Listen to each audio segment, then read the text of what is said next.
Você segue acompanhando o Jornal da USP no ar nesta manhã de sexta-feira, aqui pela Rádio USP. Seguimos juntos até as 9 da manhã e vamos para o tema de meio ambiente, né? Você acompanha sempre às sextas-feiras.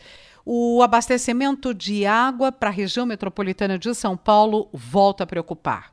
O total armazenado em todos os mananciais fechou o mês de fevereiro em 57,1%.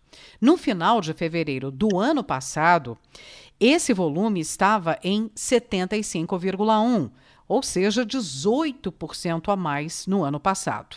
O Cantareira, principal sistema de abastecimento da região metropolitana de São Paulo, fechou o mês de fevereiro com um nível igual a 48,3%, enquanto no final de fevereiro do ano passado estava em 59,5%. Ou seja, o prognóstico climático também não é favorável. Então, será que nós estamos diante de uma nova crise hídrica? Sobre isso, converso com o professor Pedro Luiz Cortes, professor da ECA e do Programa de Pós-Graduação em Ciência Ambiental, o PROCAM, do IEE, o Instituto de Energia e Ambiente. Professor, bom dia, como vai?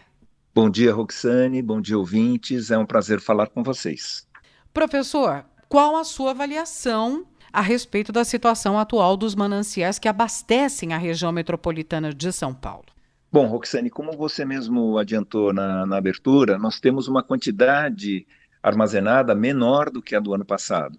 Então, nós temos enfrentado aí uma redução no volume de chuvas, não só sobre o sistema Cantareira, mas também sobre os outros mananciais, levando a uma situação pior do que a do ano passado.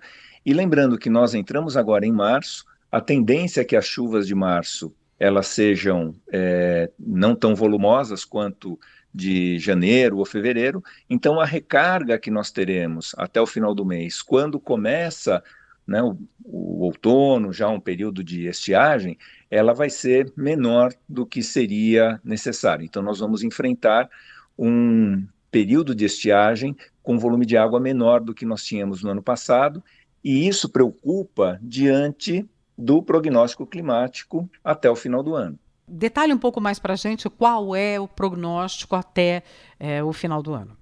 Então, Roxane, nós tivemos a entrada no ano passado de um Laninha, que é o fenômeno oposto ao El Ninho, e o que ocorre quando nós temos o Laninha? Na região sul do Brasil, nós temos uma redução no volume de chuvas, nós temos um clima um pouco mais ameno, e essa redução no volume de chuvas se verificou, por exemplo, com uma estiagem severa no Rio Grande do Sul, também uma estiagem importante no Paraná, em algumas regiões de Santa Catarina, e isso acabou repercutindo no clima na região metropolitana de São Paulo.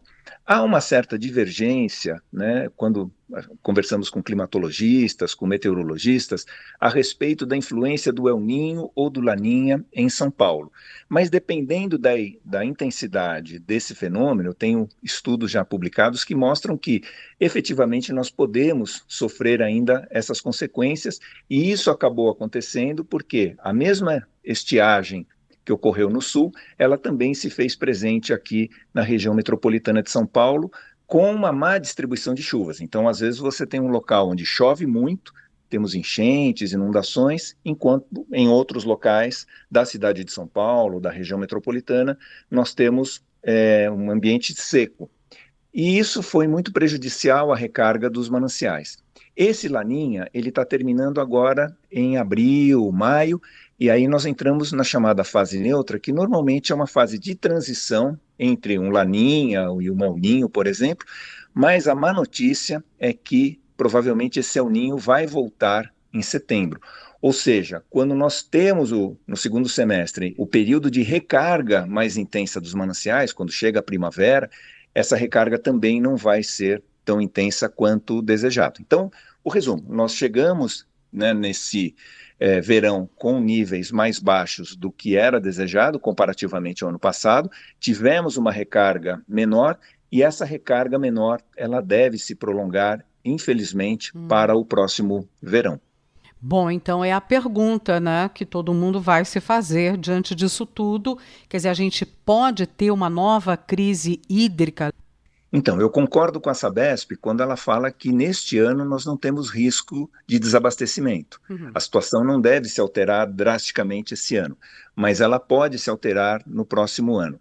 Veja, a crise hídrica, que oficialmente ela foi reconhecida pelo governo do estado na época, como tendo início em 2014, no início de 2014, e foi até o início de 2016, na verdade ela já se anunciava em 2012 e principalmente, no meu entendimento, do ponto de vista científico, ela começou em maio de 2013, embora oficialmente a gente considere o período 2014 até 2016, início de 2016. Uhum. Então essas crises, elas não acontecem abruptamente, elas vão se anunciando como? Com a redução do volume de chuvas, com a redução do nível de mananciais importantes, até que chega um determinado momento onde você percebe que o cenário ele não é favorável e que realmente nós partiremos para algum tipo de restrição maior na distribuição.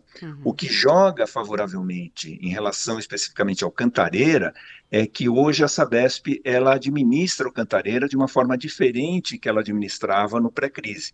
Então, dependendo do nível das águas, ela reduz o volume captado, então isso pode dar uma maior tranquilidade para enfrentar uma possível crise hídrica. Uhum. Mas só para encerrar, o que eu costumo dizer, a gente não consegue negociar com o clima. O que a gente pode fazer é trabalhar com prognósticos climáticos e se preparar para situações adversas que, infelizmente, podem acontecer em 2022.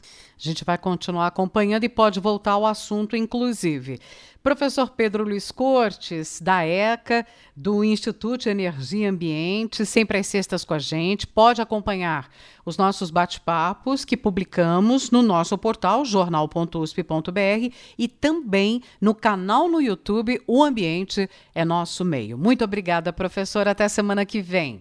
Eu que agradeço. Uma boa semana a todos.